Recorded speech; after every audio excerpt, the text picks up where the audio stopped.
Funhaus is sponsored by ExpressVPN. Don't let your internet provider see all the sites that you visit. Hide your browsing activity at expressvpn.com/funhaus.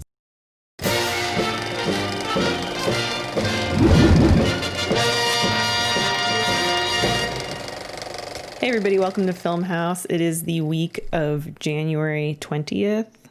Not an important day at all in America. And today we're talking about WandaVision and Muppet news. Coincidentally, I'm the host. We're talking about a bunch of other movie and news stuff too. James and I are here as always, and today we are graced with the beautiful presence of Rooster Teeth's Jon Risinger, also the host of the... What is it? You'll describe it better than I will, John. But it's the real Canon, and it's a pirate podcast. It's What do you think the real Canon, our new podcast from Rooster Teeth, is about? Elise, I think that sometimes on pirate ships they would have faulty, like faux hollow cannons that they would put up to scare the other ships. But this is a nautical historical podcast. Just, it says, here's what you thought you knew about the plunderers of yore. Yeah. But I, Jon Risinger, am here to tell you, no, pirates, they didn't have those. Yeah. Is that what it's about? The things that I'm an expert about the most are the X-Men, Pokemon, and pirate lore. That's my areas of expertise. And I figured it was time for the world to know all of that and be told that in a podcast form. No, it's not that at all. The Real Canon is a nerd culture deep dive podcast with myself, but more importantly with my co-host Charles Pulliam Moore, who is a journalist who covers all of that for IO9, and we brought him in, and he is, in my opinion, the real star of the show, because Charles not only is learned and charismatic with everything he talks about with this subject, but he also dishes out perspectives on these stories and characters that we are consuming and that we love, like all the MCU stuff, anything from DC, the cartoons that we adore, just a lot of these and gaming. We cover gaming. Our pod episode covered the Miles Morales video game, as well as Miles Morales as a character. And so, Charles is just chock full of wonderful takes and new perspectives on these things.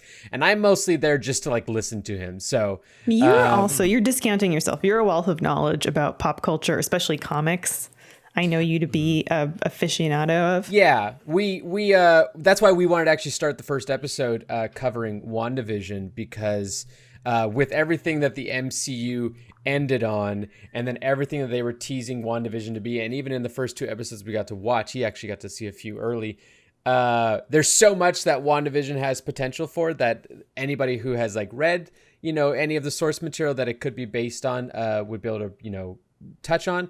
We wanted to kind of bring the audience into that conversation and be like, hey, the nerds who go to the comic store and read House of M or the Visions or anything like that aren't the only ones who should get to know this.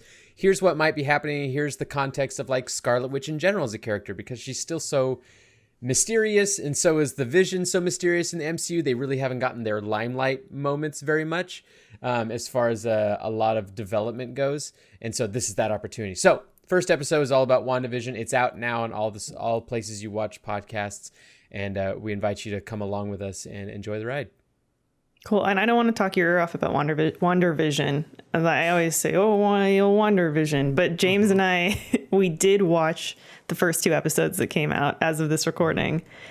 And we have some feelings, opinions, thoughts. Yeah. I'm curious about yours too. The thing that comes to my mind first, which stuck out to us, was the casting and the way that, they were able to transition these characters and personalities to these sitcom worlds in this really fantastical, hyper surreal world. Mm-hmm. Yeah, I've always been, because he has a broader catalog that I've participated in more. I've been a Paul Bettany fan for a long time. I loved him. I think he's, ever since seeing him in Knight's Tale, naked, I was drawn. Legion, of course. And Legion, that's just a great one. Who did Priest? Legion. Was he Priest? I've seen them all. I think he is the titular priest. Titular priest. Yeah, love him, but I love that the show also is now getting to showcase like Elizabeth Olsen's range, which is deep in my opinion and magical. I love watching her go through every emotion on the spectrum in these episodes, because she's both participating in these sitcoms but also processing what's happening in this reality that's going on. You see it all on her face, you see it all in her eyes, and it's part of what got me hooked. Their chemistry in general is what is, in my opinion, going to continue to drive this show above and beyond even just the mystery of it. Yeah, for me, this is the first time I've cared about the two of them. Interestingly enough. I think that Scarlet Witch has kind of been a fun character in the MCU. I think that, like, you know, they've alluded at some of the limitless possibilities of her powers in, like, you know, especially Civil War and a little bit in Infinity War. But for the most part, she's been pretty relegated to a side character. And then her relationship with Vision, I feel like Vision is almost even worse. I feel like he's been around in several movies, but like every time he shows up, people talk about how there's so much dialogue about how important Vision is. Yes. And then he like slips on a banana peel and he's like out of the fight for like most of it, you know? It's never shown. So it's never really shown. Like in Civil War, he's like, here comes Vision, and he fires a laser that misses and hits his own guy. Like that's what he does in every single time. And he's supposed to be this like perfect being, or people talk about him being a perfect being. This is the first time that I've like seen them. And honestly, in terms of the hierarchy of the shows that they were playing at MCU shows, I was like, I hope it's stylized, because I don't think I'm going to buy into the really relationship or characters, but I'm all in on them. These are the moments that I really wanted to see from them to establish why I should care about them caring about each other, and couching it in the framework of like these old TV land sitcoms is like, it's so smart. It like, because, you know, you think about Lucy and Desi and you're like, oh my gosh, like what a relationship, you know, Dick Van Dyke and Mary Tyler Moore, all these things, like, oh my, like, yeah, like, you can't imagine the two of them not being the perfect couple or whatever. Yeah. And it's created an intimacy that was not. Yeah. They tried to create that intimacy and I feel like they did succeed to a degree, although it seems to have not landed as well with you, James. But the intimacy they created at the beginning of Infinity War, because you know they wanted to build that up, and a payoff in the end with her having to sacrifice him, destroy him, and that kind of thing. And so they wanted that, but yeah, the sitcom environment allows for a lot more intimacy, cuteness, even just like, you know, warmth between them that you now buy into. I mean, it allows for so many winks, you know, so many winks at the camera. And I, like James, did not really care about them. There's a huge age difference between Elizabeth Olsen and Paul Bettany in real life. So I always kind of thought it was like, oh, it's a little strange that Marvel's like, let's pair them together. I know, and you know, he's an android and she's a witch, but still. But they do have really, really great chemistry together, and you don't get any like weird vibe. And I really love that she especially is holding her own in doing all this character work now in these sitcom parodies. Like, you wouldn't think it, like Kathryn Hahn coming in there, I get it, because she is so seasoned, and there's a reason why in, you know, How to Lose a Guy in 10 Days, she's one of the two best friends, but she gets a scene where she gets to do her whole thing as the fake therapist and whatever, because Kathryn Hahn has always been a queen and a comedic force performer. Of nature. Yeah. Would we describe this as a renaissance? She never left. She never left. Okay. If you've been following the right channels, she's never left. So I totally get her thriving. And I guess I'm, you know, reading theories and stuff, and I see what people are speculating about her character. Well, she's going to be. She's I mean, she's called Agnes in the show. Yeah. Which Agatha Harkness. A lot of us have to assume is a nod towards Agatha, the mother witch that basically raised and taught Wanda all of her witchiness powers and that kind of thing, and has kept with like Agatha also babysat and nannied her 2 children that Wanda made. And so, yeah, as soon as I saw that Hahn was cast, I was like, great, because she is just energy incarnate. Yeah. I'm curious, what do you guys, because the reception I feel like has been kind of two kinds. It sounds like the 3 of us are really enjoying the show. I know that I am. I'm loving it. But I will acknowledge that while watching it, I was thinking there are going to be a lot of people who are conditioned for the standard MCU fare that are going to watch this and go, what, like, why am I watching an old sitcom? Yeah. And because, like, honestly, per episode, spoilers for anyone else, for anyone who hasn't watched or whatever, there's only about 90 seconds, maybe tops, per episode that seems to allude to some sort of grander plot, some sort of grander thing is at play. Everything else is pretty genuine in world. Yeah.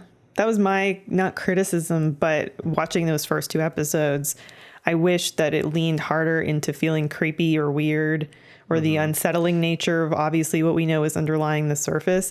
And I'm sure it's going to ramp up and get into that more and more as the series goes on. It's just establishing it so that we can get that little glimpse. But then I'm like, well, I'm bought in already. You can give it to me. I get it. But James, there's no action sequences. There's a magic show though.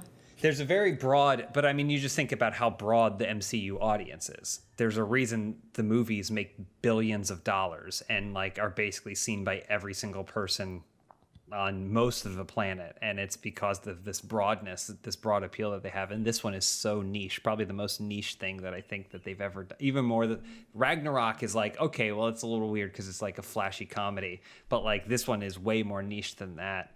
And again, for me, I kind of love it because you can see the first one is like 50s, then 60s, and then by the end of the second one, we're moving into 70s color sitcom. Like we're moving through the era, and to me, that's momentum for me. That is all I need to be seeing, is that there's a forward motion happening. We're heading towards something, and anytime you're heading towards something, to me, that is like a train out of control. It's great. Well, it's fresh, but it also it's tension building, right? Like, you may not know what it is. I think go ahead. There is a pacing to media nowadays that, you know, is easily coined as slow burns. And I get it. Some people really just don't have I don't know, a patience seems like a bad way to put it, but they just don't have the desire to give it the time. They kind of, you know, come to these shows with expectations. And MCU has taught you to expect a certain pace, a certain amount of satisfaction that you should immediately get.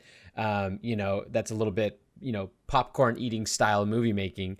But like you said, James, I agree. There was plenty enough progression for me. I like the slow burn. I like the slight creepiness, but I don't think it would have worked without Vision and Wanda's charisma together and their chemistry more so, that kept you just endeared to them the whole while, and even like buying into their little wacky antics, like by the magic show where Wanda is trying to keep Vision, you know, from revealing himself. Like, I thought that was adorable, and a great nod to the general theme of Wanda trying to create normalcy amidst the fact that she is a witch and a robot married together.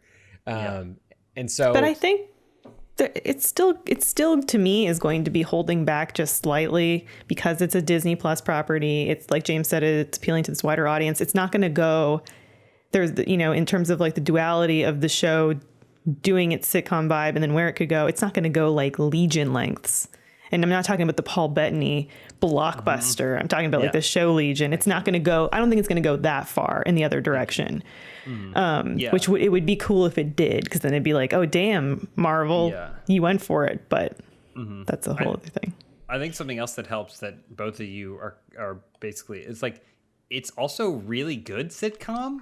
It is, Like I know it's a medium that has kind of like fallen to the wayside recently.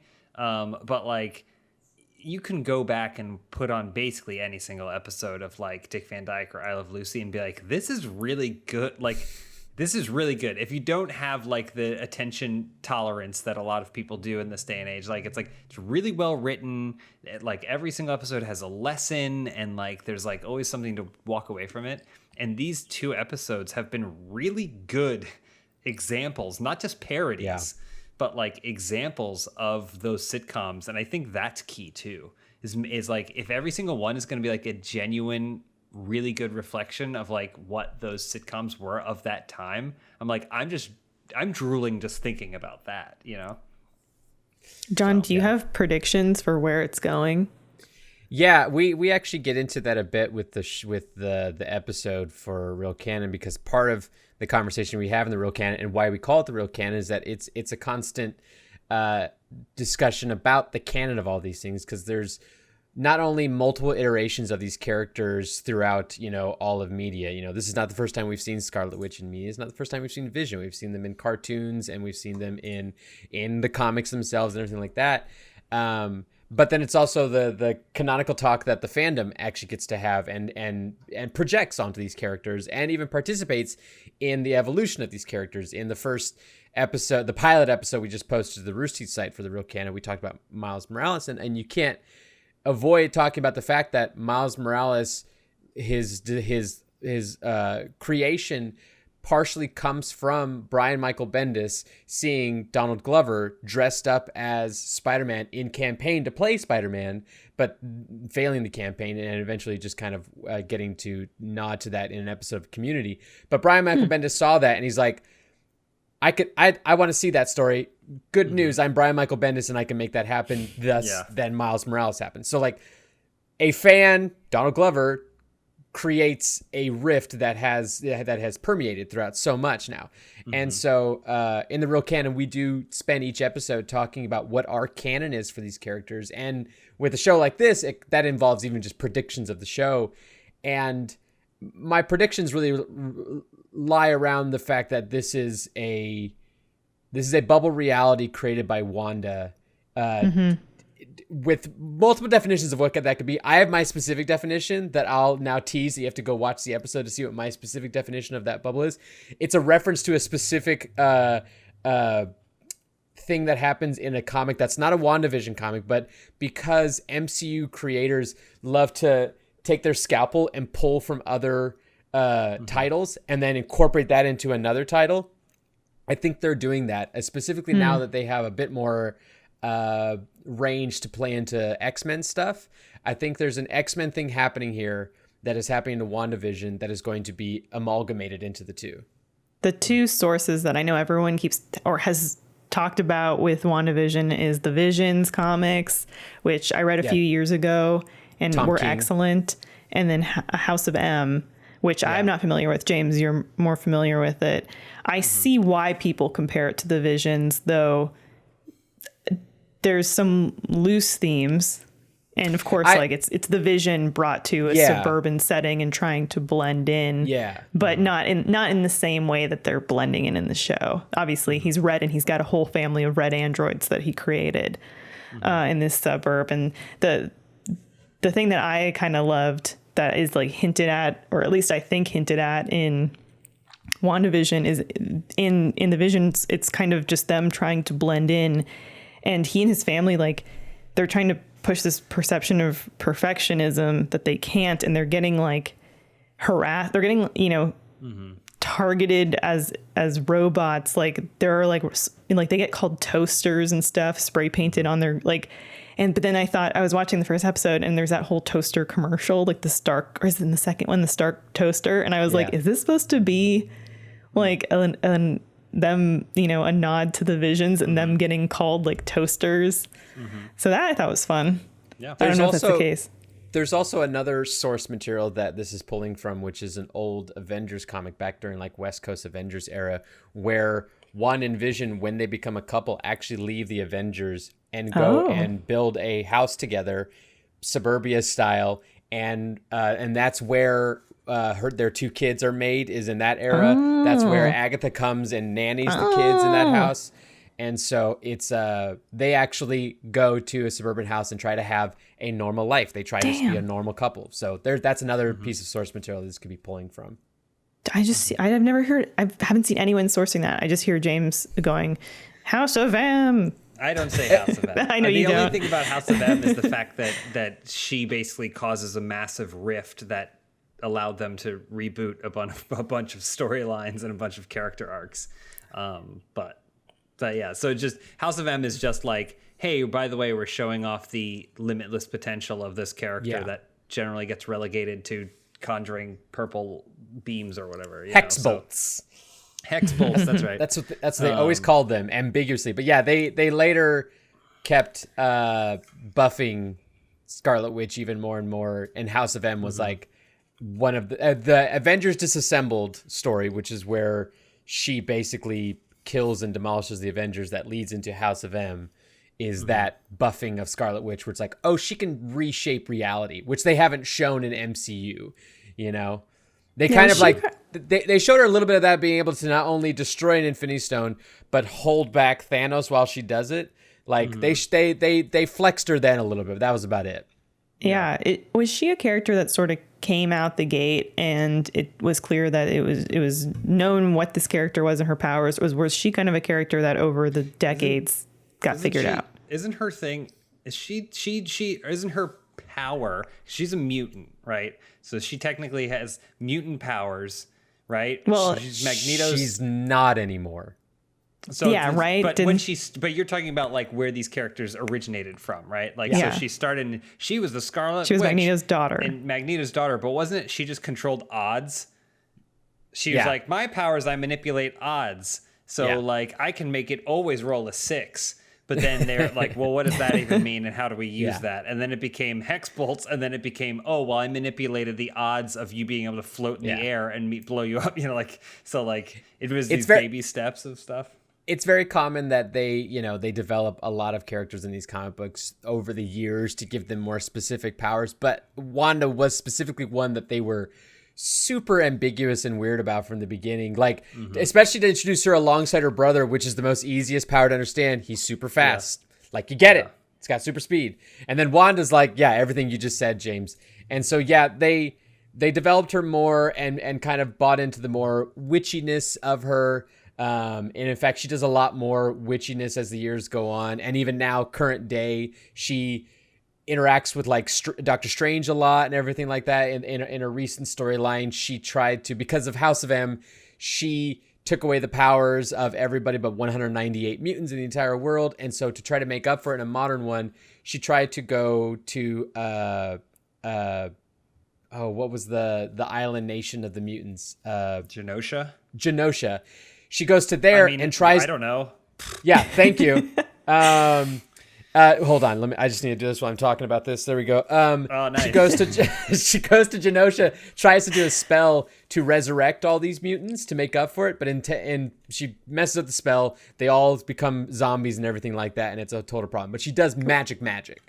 We were playing some Codenames the other night, and it was so funny because James was just teasing John for his knowledge and his wealth would come of up organically, and then John in would the go, conversation. "Oh, that's like when this thing happens in the comic," and then I would go, "Whatever, nerd," and then say something that was almost even as much a deep cut. Yeah, or whatever. like I mentioned that the Vision is made from the synthezoid body of the original Human Torch, who was a robot in the World War II era with Captain America. And I said all that, but then like you called me a nerd, and then 10 minutes later, you say the name of that Human Torch, like Jim Hammond. He's mentioned Jim Hammond over here, and you're like, I never said Jim Hammond, you big nerd. It was great. We were cracking up. We were all cracking up. It was so good. Comic people are almost they're kind of like similar to the queer community in that one, a lot of queer people do love comics, but two, you can't tell a comic person until they reveal themselves, because there's a very specific bit of information that, you see, oh, James, you look like a normal, gentleman who clearly likes to work out, and oh, I see you like video games. That's very cool. But it's until you say Jim Hammond, the name of the original Human Torch, it's like, you're a comic nerd. You're a comic nerd, okay? Well, in comic nerds, they'll say a reference and then look at everyone else expectantly, like this is a common piece of information that you should know. Yeah. As people that lived with a Well, comic it's like person. you put out cheese, but it's a trap, right? Yeah. And so then I go, ooh, cheese, and I reach for it, and then it snaps down, and John goes, ha. Yeah. But then you might be wondering, how do the Muppet people show themselves? And the answer to that is we are just some of the most beautiful, empathetic, I thought you were gonna say it's how you dance. No, I'll joyful, tell and you. spirited people on the planet. I'll tell you exactly how you know the Muppet people. It's because the new You were lonely as a child? Yes. Is that what you were going to say? No, but that's true. No, because Muppet news is so few and far between Yeah. and so cherished, but not celebrated by everybody, that whenever there is any Muppet news, all the Muppet people just perk up like meerkats on social media, and they're like, Well, Muppets and are coming now- to Disney Plus? What? I think there's a climate where everybody's embracing the Muppets, which I love because Nice. I love that because I think there's no gatekeeping with the Muppets, right? They are wonderful and should be enjoyed. But I just want to know where all these fucking people were when I was a kid and got made fun of for liking the Muppets, especially as I got, made fun of you. kids in my elementary school. I like the Muppets, my primary school. so weird. And I never got it, I don't think Muppets, I think to people like you and me, Elise, we assumed because they were popular, and because Sesame Street very specifically was extremely popular and successful enough to just stay on the air for forever, that because we loved it so much, we assumed that it was a universally celebrated and loved piece of media.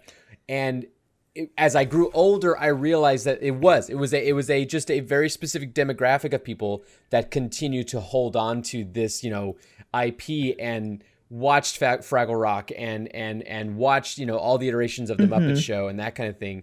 And so it wasn't, it was like, something was like, I thought everybody was like this, but it turns out, no, it's just a bunch of us sad, lonely nerds who really love that. And I don't know if you experienced this, but I got to a point where I was, getting to age 9 or 10, and the Muppets, I guess, by being puppets, were starting to get seen as a baby thing. Yeah. So to like when really it's like, no, there's just so much like depth and humor. And I mean, especially when you go back and watch the original Muppet Show, which was not for children, but it might be seen by some children because it's coming to Disney Plus now, which is the exciting news. You heard it here first. You heard it here first. I broke the news here. No, no, but yeah. At least sorry. I remember when I used to, I had to check out Muppet seasons from the library. That's how I watched a lot of my shows. You get free tapes from the library. And I remember watching those, and there are plenty of moments, and I'm sad to admit this now as an adult, but I fast forwarded parts of the Muppet Show because it got boring to me as a kid because I didn't get the reference or the actor, because they had, it's so funny, the guest that they attribute to the success of the Muppet Show was a ballet dancer that was universally famous at the time and put the show on the map. But now to this day, I can't remember his name. I don't remember who it was, and he is the reason it's successful. I do. Yeah, I know his name. I can't. He was like think of it. some Russian ballet dancer, but like the fact that they got him on the show. Oh my God, we should pay attention to this show. Yeah, when you're a little kid, you don't know Johnny Carson to get this. No. But God, in some of the best fucking news ever, seasons 1 through 5 of the Muppet Show are coming to Disney Plus next month, February 19th, which is monumental because only seasons 1 through 3 were ever released to the public in some kind of media that you could buy on DVD. And every few months, I will still search and see if what was happening with seasons 4 and 5, because even 1 through 3 are tough to get now on DVD. But holy shit, I'm so excited. I'm so happy. I can't wait to relive this. I can't wait for new people to become indoctrinated to the Muppets. It's so exciting. I do have access to Muppets Tonight still, so I still have that. That's good. But God, what an era. It's hard. It's so hard because you want to look at these big conglomerate companies and be like, But then, Disney gives us the Muppets. Without Disney Plus, we wouldn't have these things accessible to us. There is a very small benefit to certain things owning everything. It's very small. It's what everybody got excited about when Disney Plus launched, was that it didn't launch with a bunch of original content we were all going crazy for. Like HBO Max is I think a good example of something that kind of rides the line of more 50-50 of like really trying to launch with like original content you're gonna watch, but then also like all their back catalog and stuff. And full disclosure, we are owned by Warner. Yeah. But like I use HBO Max more as an example, less because of our association with it, but more because I use it a lot. It's generally one of the platforms that I watch more of the original content than some of the other stuff. Netflix has turned into just like shilling out so much mediocre content that I just don't really pay attention to a lot of Netflix's original stuff now. But Disney Plus was just like, we got a few original things here, like Mandalorian was basically what they launched with. But here's all of Darkwing Duck, here's Gargoyles, here's X-Men the Animated Series, here is all of every cartoon. Yeah, The Simpsons. Here are the majority of the Muppet movies and everything like that. Like they did that. They dumped that on us and we're like, okay, we'll buy in. Yeah. Which, if it were, not all owned by Disney in its entirety, or Warner, or Netflix, or any of these things, that's when you get into probably situations that cause for only 3 seasons to be released on DVD, because there's probably some sort of weird licensing thing that's causing it, or whatever, and so that's the kind of thing that does hold those up for people that want to just be able to have access. I don't know that in the long run it'll be a great thing. But for us right now, really want to see 4 and 5 of the Muppets, show, like, it's kind of cool. Well, also, like how Disney Plus had that Frozen 2 BTS doc, which, as someone that hasn't even seen Frozen 2, I thought the doc was excellent. I really want a BTS. We started it, but I really want a BTS doc of how Disney Plus was able to broker this to get all that Muppet Show syndicated and released, because that was a monumental effort to do, I'm sure. Someone went into a basement and like, it's here. I'm like, all right. Well, and apparently, like, we're getting, up-resed quality of the episodes. It's glorious. That is a good thing too. Going back to what we were saying just about these streaming services and stuff, is that like, they can't just scan with Amazon Prime is probably out of the big ones, the only one that just goes, scans whatever they receive from wherever they receive it, and then throws it up somewhere. So there's a lot of stuff that looks like garbage that you're like, this was something that is going to be at the bottom of a bargain bin in some sort of independent video store back in the 90s, and for some reason it's on Amazon Prime scanned in at like VHS quality. But the rest of them are like, well, we don't have to, number one, we don't have to pay to make anything, but we want to prevent churn on our platform. So if we release a press release and just spend even the slightest amount of money ingesting this at any sort of quality, then basically we get an original series. They get 5 seasons of an original series, something that's going to draw Elise and John and myself to Disney Plus, right? And feel like we need to keep our subscription so that way we can access these 5 seasons of the Muppet Show. And they didn't have to pay to make the Muppet Show. Yeah. It's like, so, It's funny you say that about Amazon Prime. I use a website called Just Watch that does a really good job of aggregating all of the stuff that's available on all streaming services, and you can specifically see where you can stream something. And so it not only like lets you know, like, search for stuff like, I want to watch Mission Impossible 2. Where is that at? It's on my Google Play library, because I own them all. Yeah. But it also creates a timeline of things uploaded, so you can select the streaming service that you pay for, and then you can just kind of keep going down and see by day when things are released on these streaming services what's new. And Amazon Prime always, it's like 10 new things got added to Netflix. Oh, like 2 things got added to Disney Plus, 1 to HBO Max, and Amazon just added 56 new titles today. And like the first 4 are movies that I've heard of, and the rest is just garbage that's never seen the light of day that Amazon just went, yeah, just throw it on. Yep. Yeah. Well, it does work out in some cases. The other night, Elise and I wanted to just put on something to relax too, like something to unwind. And so we literally just went onto Amazon and searched 80s movies Prime only. And then it was just like, okay, I mean, but it brought up just like probably 100 movies of like, I mean, okay, yeah, like The Weekend at Bernie's or whatever, like things that you're familiar with, Kentucky Fried Movie and stuff. And then there's other stuff that's like, what is like something that aired on television in the 80s, you know, like 1985, and no one's ever thought of since, you know. So Yeah. it's cool. It's tough. I'm starting to have to draw the line with streaming services like NBC's Peacock. I don't have, and CBS. They have their like. I can't do anymore. I mean, it was all about cutting the cord, right? You're not no longer paying $80 a month for a bunch of channels you didn't watch, and then you're. But now I've got 20 cords. This.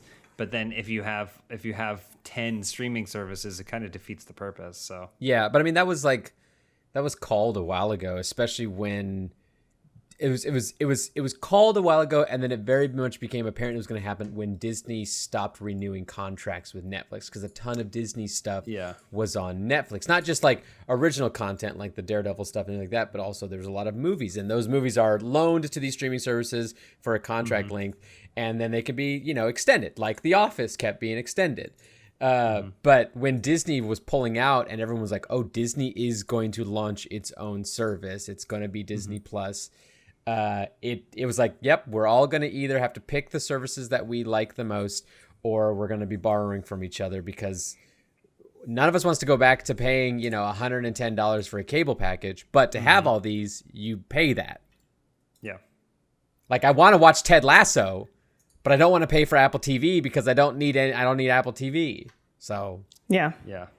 Especially when it's the one thing. When it's like, am I really going to get this for one show? Like, I don't think so. it all comes down to like whatever the catalog can offer. And that's why like Disney Plus is a good example of like a catalog that has a lot. I mean, as a parent, my kids have been just ravenously consuming so much of Disney Plus. It's paid for itself as a nanny. And now you're going to watch the Muppets with them. 100%. We Joyful watch Muppets experience. together. Well, please take a moment to hear a word from our sponsor. They are also very happy that John's going to get to watch the Muppets with his kids, I'm sure. But yeah, we'll be right back. Are you unhappy with your smile? Because you don't have to be. Thousands of people have used Candid, the clear, comfortable, removable, and practically invisible aligners to help straighten their teeth, and now they love their smile. Just like my gal Sharon H. from Pittsburgh, who wore braces as a teenager. Flash forward 30 years, she's got crowding on the bottom, teeth sticking out. She made the decision to move forward with Candid, and now Sharon has her groove back. Thank you, Sharon, for sharing your story about how you're happy now with your teeth. Candid is here to help straighten your teeth so you can fall in love with your smile too. Your treatment is prescribed and closely monitored remotely by a licensed orthodontist who's an expert in tooth movement. You'll have the same quality of care you'd get from an in-office orthodontist from the comfort and convenience of your own abode. And while other companies use general dentists, Candid only works with orthodontists. With Candid, the same orthodontist who created your plan is with you from start to finish, so you never have to wonder how you're doing. It's, you know, from the get-go with your teeth, they're sticking with you. The average Candid treatment is just 6 months. You'll start seeing results before then, and it costs thousands less than traditional braces. So become your best you. Start straightening your teeth today. Right now, you can save $75 on Candid starter kit. Go to candidco.com/filmhouse and use code filmhouse. That's candidco.com/filmhouse, code filmhouse. FILMHAUS, and take advantage of this limited time offer to save $75 on your starter kit. That's candidco.com/filmhouse, code filmhouse. Thank you, Candid. Thank you, sponsor, for the lovely promotion as read by me. You could just say it. You could just say money. Thank you, sponsor, for the money. Yeah, I appreciate it. For the money. Next up, we'll have to figure out which streaming platform this will be coming to, because it'll be a must watch. It's the Willy Wonka origin story we've all been waiting for, Wonka. So this is a tightrope here, because of course everybody hears that they're making a Willy Wonka origin story and then is like, fuck no, why are we getting this? We've already gotten this in a way that and no one said, oh, we needed that. But then you look into the details and minutia of it, and Paul King from Paddington is directing. David Heyman, which if you like the Harry Potter franchise, he's producing it. Warner, our parent company, disclosure, is looking at Timothée Chalamet or Tom Holland to be in it. Because there are only two young actors in all of Hollywood. Yeah, but then you tell me Paul King's involved, and I'm like, damn, what are you doing to me, Wonka? I in a world where you didn't have the Johnny Depp thing, I could be more excited about this. Like if we had skipped that and had that much time between, Willy Wonka, the original, and now, I could be a bit more excited. And I definitely would get bought in with like the Paul King news. I'm a Paddington boy. That's how I'm from the cradle to the grave. That's how I am. And I like Chalamet and Holland. I agree. Let's find more people. Well, yeah. But again, we do live in a world where Johnny Depp did play Willy Wonka and did whatever that movie was.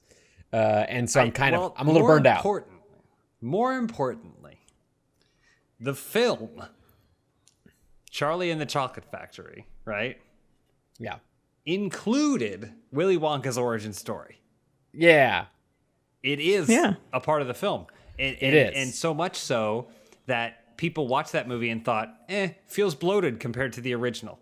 So I don't understand why we would take some of the bloat of a film like that most people saw and went, take it or leave it, kind of like vibe with it. Like, but most people said, I don't understand why they spent so much time talking about Willy Wonka's origin in this movie. It's like someone roasted a chicken and then cut off all that unnecessary fat and said, we could make a movie out of this fat. That's well, and this movie, I guess, has been in development for a while because there was an entirely other, now aged out, bucket of young actors that were being considered. You said for bucket the of role boys, of Willy Wonka. just a bucket of boys. That were being considered for the role of Willy Wonka, but they dumped out that bucket of boys and they looked for a fresh bucket of boys. Well, I'm shocked that it never got off the ground. This to me screams. I hope that we are kind of nearing the end of an IP, a known IP that's garbage and has no worth is still more worthwhile than an amazing new idea. And again, as you guys mentioned, if anyone can bring a glimmer of light to and see potential here, I believe Paul King can. But that being said, I would be curious to think if Paul King went into a room and said, I have this amazing new take on a Willy Wonka idea. I know it sounds crazy, studio executives, but just let me take a swing at it because I really believe in this project. Or some studio executive said, what do we have? Flips through a bunch of things. W. Oh no, we're at the end of our alphabetical list of things we have. Willy Wonka. What can we do with Willy Wonka? Is anyone interested? Put out the call. Paul King's agent calls out. They're looking for Willy Wonka takes. Sure, I'll take it. This project's been practically dead in the water, and they saw what he was able to do with Paddington, and offered him a ton of money. And said, do that with Wonka. This doesn't seem like it starts from the creative. It starts from the executive level, and I'm really, really kind of over that process because I don't think we need a Willy Wonka film, personally. I don't think we need one. I think if we do have a great one, it'll be in defiance of all the odds. Sure. Yeah, it's to like put a positive spin on it. It is, with Paul King attached, it's reminiscent of handing over these known IPs to a director that often has a very specific vision for these adaptations. Similar to Denis Villeneuve being given Dune. Dune is a buck wild, weird movie and story in the first place that isn't really celebrated a ton by the broad spectrum of the audience. There's a very specific Dune audience that likes Dune. Blaine Gibson is now in that audience because he's crazy about it. But you give it to Denis Villeneuve, and now you have me interested because I'm like, well, I love literally everything that Denis Villeneuve has done in the past, So, and he is very much a vision-based director that like, I'm going to make Blade Runner 2049 the way I'm going to do it. I'm going to make Arrival the way I'm going to do it, that kind of thing. So it's reminiscent of that. And so, maybe Paul King can pull off something that is just magical and endearing. I get that, and I'm not trying to squash on your enthusiasm because I completely agree with everything you're saying about like, oh, maybe we are getting to the tail end of that IP quest phase, but what we're doing is instead of trying to make it this commercial thing, we're giving it to these auteurs and letting them run wild in it. I mean, that's Ragnarok. You brought it up. Yeah. And there's something...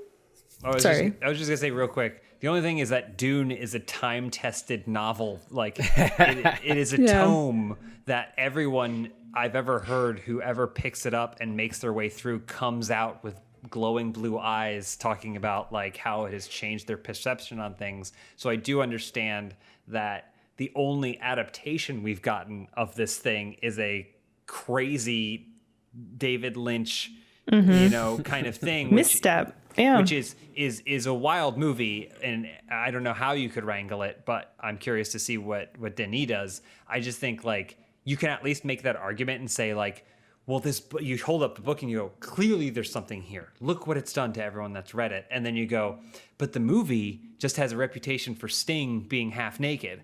So how can we make a movie that like lives up to what people are getting out of this book? Yeah. And to agree with you and counter myself as well, Disney has been doing a really mediocre job of taking excellent movies, making live action versions of them that don't need to exist, and stepping on the memory of them. So why not take an IP that was mismanaged and done poorly and try to redo it well? Yeah. Like I feel like that's something that we don't often do, or we scoff at because we go, it was bad. Why would we retread that ground? But then at the same time, it's like, no, why don't we just do it better? Yeah.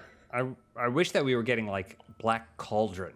We get a new Black Cauldron or something. Not that Black Cauldron's a bad movie. It's just so off type of everything else that kind of Disney Animation was doing. And like, there's clearly more there. But it's like, what if they were like, we're doing a Black Cauldron 2D animated series or whatever. Like, and we're going to do it right this time. I think about Dark Crystal. Dark Crystal's the perfect example, Yes, it is. In the news of something that we don't need a rehash or remake of, now Liam Neeson is saying that he's been approached by Seth MacFarlane and Paramount to reboot the Naked Gun franchise. I got to tap out here. I got to end the episode here because this... Sorry, go ahead. Sorry, finish your thought. Liam Neeson plans to retire from action flicks. So his thinking is I should try to step on the hallowed ground that Leslie Nielsen, comedic genius, did. Yeah. Well, but he wants to do comedy. I mean, I will say we have seen Liam Neeson be very, very funny. Is anyone else in Life is Short? Does anyone else feel uncomfortable by the fact that Liam Neeson sounds too close to Leslie Nielsen? It's like basically the same name. I don't know. I don't like that. That's probably what got him. How did that? Is that part of the decision-making process? Well, I'm sure the thinking is much like Leslie Nielsen was traditionally a serious actor, and that worked for him in his favor. Yeah. Liam Neeson, very serious actor, and so it might do the same thing. Yeah. But I got to tap out here. All right. You don't step on the king. You don't step on the king. It's just very few to even talk about the Naked Gun reboot and just this Wonka retelling. You touched on it very well. Where it very rarely, if you grab something that was done really well and then do it again, do you add much to it? Those aren't commonly pulled off. Ghostbusters is a great example. That was not pulled off. Like something that was already loved and considered a good piece of our history, and then like you tried to do it again, try to do it different, and you endeavored for something new, but it just was like you're already setting yourself up for standards that are just not fair to you if you do that with something that was already, for lack of a more real word, perfected. And Willy Wonka and the Chocolate Factory was that was that movie. That was a perfected movie. And then old what's his face Tim Burton is like, I can do it. It's like, you can't, Tim, we get it, you think you can do it. It's like, I can do it, and he did it, and then we're all like, see, this was weird and did not add to the Willy Wonka verse. But Naked Gun was Perfect. successful. It was successful. I haven't rewatched in a while, so I can't say if it's aged well.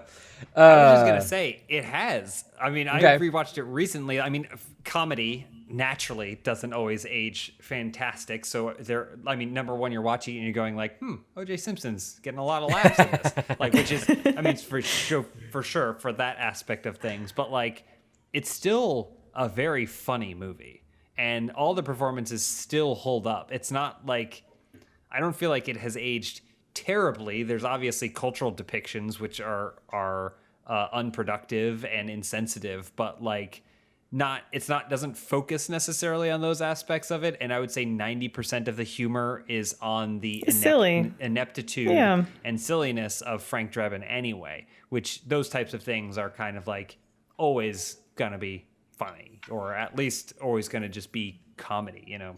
Yeah. You watch an old Chaplin movie and it's just like Yeah. him Pink hanging Panther. onto the back of a bus. Like, that's all it's ever going to be, is him hanging onto the back of a bus. So it just seems But weird that you would Naked go Gun at the very after least was well received and is still remembered as a positive part of the comedic history.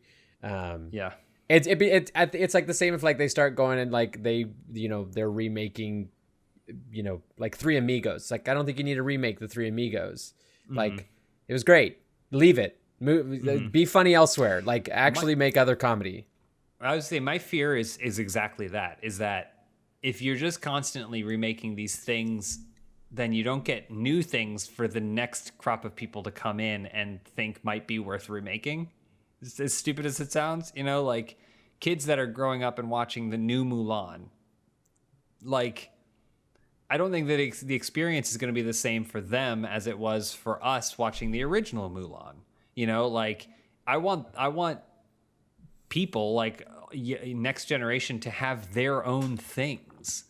Like, speaking of next generation, completely unintentionally sidetracking myself, but I think the Star Trek kind of world is like perfect, because you think about, like, I think of next generation, but there's a whole previous group that thinks of the original series. Shats. Right? Yeah. But then there's a Deep Space Nine, there's a Voyager, like, and you can almost like timeline yourself depending on like when you were kind of flipping through the channels based off which Star Trek you saw the most of.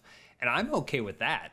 I'm totally okay with like us figuring out new ways. But when you're just saying we're doing this thing again, we're making doing this Picard movie again, then it's just, I'm a Picard guy.